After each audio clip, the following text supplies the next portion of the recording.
Welcome back to my channel. तो चलिए कहानी की शुरुआत करते हैं। बहादुरगढ़ नाम के शहर में बेहद पुराना घर था। घर को सब लोग भूतिया और अपशगुनी कहते थे, क्योंकि जो भी वहाँ रहने आता था उनकी किसी न किसी कारण मृत्यु हो जाती थी। इसीलिए वो घर खरीदने के लिए कोई भी तैयार नहीं होता था। एक बार विजय नाम का शख्स उस घर को बहुत ही सस्ते दाम पर खरीद लेता है और अपने बेटे मोनू के साथ सारा सामान लेकर वहाँ रहने आ जाता है। घर में शिफ्ट होने के एक दो दिन में ही विजय को अपने आसपास अजीबोगरीब घटनाएं घटित होने का एहसास होने लगा। पहले तो वह इसे नज़रअंदाज करता रहा, लेकिन जब उसे घर में किसी की मौजूदगी का एहसास होने लगा तो वह सतर्क हो गया। एक दिन मोनू दौड़ते हुए विजय के पास आ गया और कहने लगा कि वॉशरूम में पानी अचानक बंद हो गया और उसने वहाँ सफ़ेद कपड़े में एक औरत को देखा। इतना कहते ही मोनू अचानक चुप हो गया और उंगली दिखाते हुए कहने लगा, पापा, वो औरत ठीक आपके पीछे खड़ी है। इतना कहकर मोनू डर से चीखने लगा। विजय मोनू को गोद में उठाकर उसी वक्त घर से बाहर निकल गया। मोनू बहुत सहम गया था, तो उसका डर भगाने के लिए विजय ने उसके लिए एक कुत्ता खरीद लिया था। उसे साथ लेकर तीनों घर वापस आ गए। एक रात बहुत तेज बारिश हो रही थी। तेज बारिश की वजह से घर की बिजली चली गई। बहुत देर तक बिजली न आने के कारण विजय ने अपने आसपास के घरों को खिड़की से देखा। तब सबकी घरों की लाइट जल रही थी, सिवाय उनके घर की। तो उसे लगा कि ज़रूर पावर सप्लाई में गड़बड़ी हुई होगी। इतने में विजय को मोनू की जोर से चिल्लाने की आवाज़ आती है।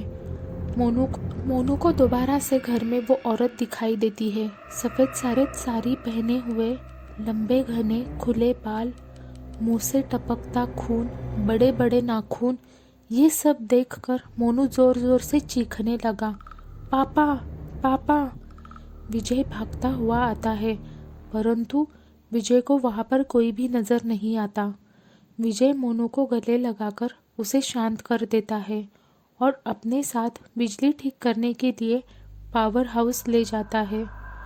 उनका कुत्ता भी यहाँ वहाँ देखते हुए जोर जोर से भौंकने लगता है।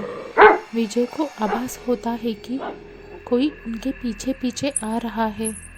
पावर हाउस का दरवाज़ा खोलते ही विजय को सामने एक लाश दिखाई देती है।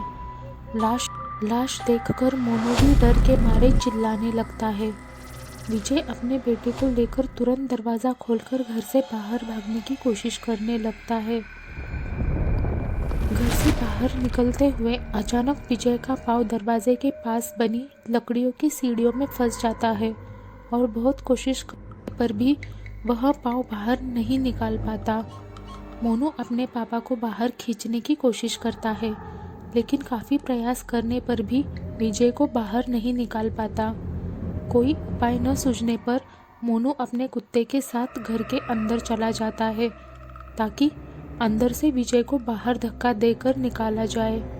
परंतु वो कहते हैं ना, संकट आने पर कुछ अच्छा नहीं होता। दरवाज़ा अपने आप बंद हो गया। मोनू घर के अंदर और विजय घर के बाहर।